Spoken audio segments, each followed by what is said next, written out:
Okay, hello everyone.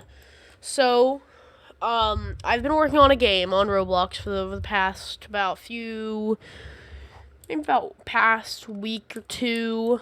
I'm working on this game and I'm almost done with it. This is my game based off. This is my game based off the Ferry's RP by the Ferry's roleplay by Another Fox. It is a Roblox Ferry's FEC, and I was going to showcase my development style. As you can see, the lighting and everything. I'm going to tell you what I use, show some of it, show the lighting systems, things like that. In general, just kind of showcase stuff, and hopefully see more people. So we're going to turn on the lighting and the showroom to show that. So there's that lighting. I'm going to leave that on, and we're actually going to head into developer mode. So I'm going to show some of the off-map things. So right here, the spawns are actually incorporated into the ground, and that's because when I develop things, not just in Roblox, but in Unity and Unreal Engine, which are two things I also use to develop, I like to do immersion as much as possible. So the spawns, which are right here, are actually so thin and close to the ground that you can barely tell that they're a tiny bit up from the ground. The reason I like to do that is just because I'm a sucker for immersion, okay? And if you saw the lighting, you can also tell I like my immersion. This is the bit that's not done as the arcade, but we don't really care about that. We don't really care about this building in particular, which there's a room behind here that I'm probably going to develop into something eventually, but I don't know yet. I don't want to showcase more of what's off-map to incorporate that immersion in. So, because I'm me and I value immersion, I like to make sure that anything that can be seen from any angle by players doesn't look like void.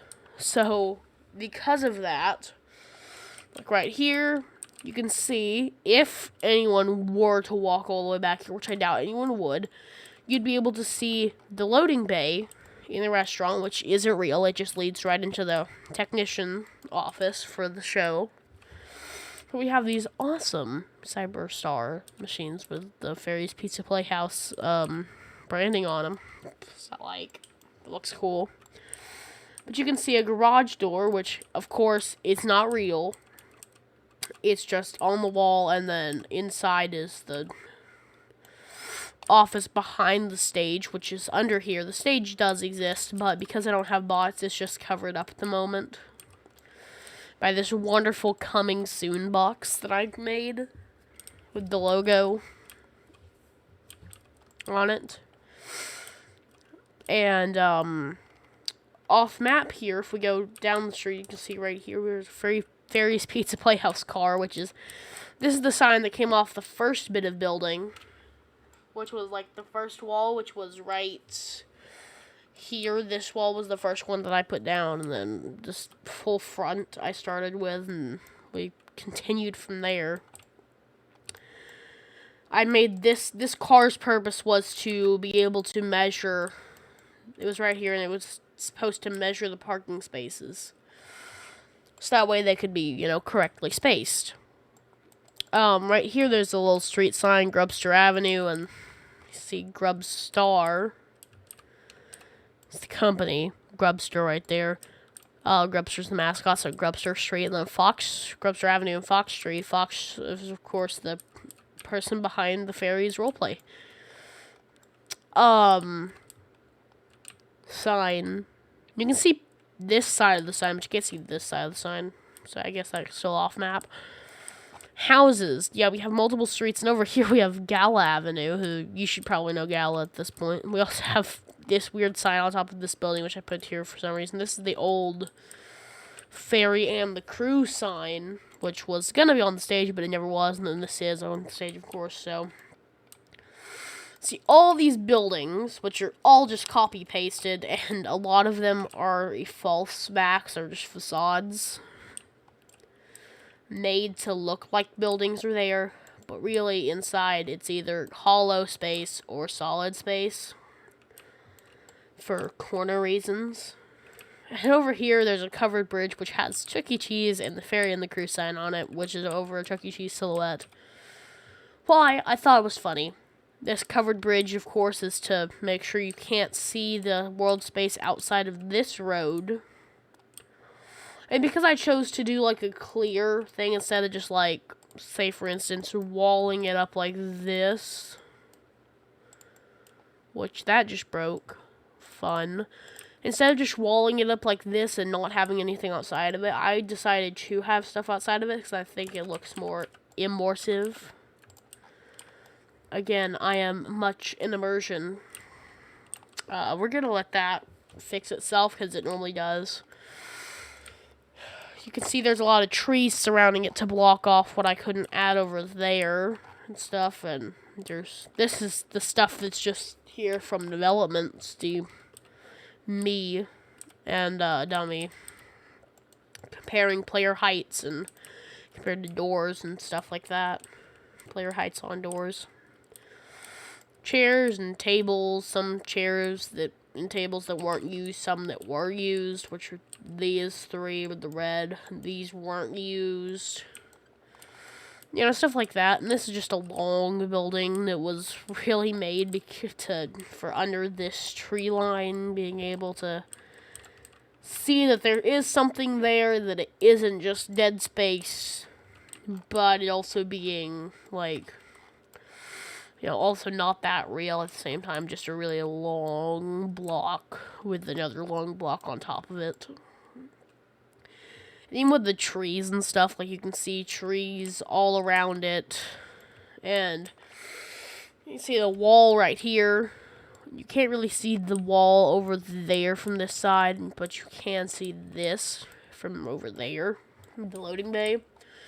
So, of course, there's false walls right there, same color as the front and stuff, but in reality, the walls are this height and are colored black. This is behind the kitchen door. There's nothing but some storage for our custom-made plant pots. And some signs, which I put here for fun on the back side of the kitchen windows. Because Easter egg, I like Easter eggs.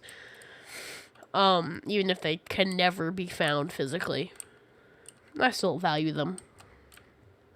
I'm going to add some street lamps. That's, like, the last thing I'm going to do to the exterior. Or do these kind of I think those kind of cover it. And even outside the map, in the literal void, we have, like, these, literally just bricks with, decals on them to make it look like buildings and skyscrapers of a city that happens to be. You know what, while we're here, we'll even do more of them. Whip that around all the way back here. So you can, like, see. Let's see how that looks. Like, way off in the distance, even. Just, like, buildings that you can tell might be there. But they're only there to give the illusion of a full city that exists somewhere off in the distance. With, like, the skyscrapers that... You can't even see that one, so that one's pointless. Just gonna remove it. I don't like wasting space in the program if you can't even see the thing. But I can see it if it's right here next to this tower, but just a bit taller. And boom, more immersion. See, I value my immersion. I've already said that. So that's just some showcasing. I'll open it soon. I'll make an announcement surely when I do. I'll probably do a trailer or something. But I don't know. Give me some suggestions in the comments what should go in this unused area. I might be thinking maybe go-karts. A really, really small go-kart track. Always possible. Always. Not very plausible, but always possible. Anyway, see you guys next time. Goodbye.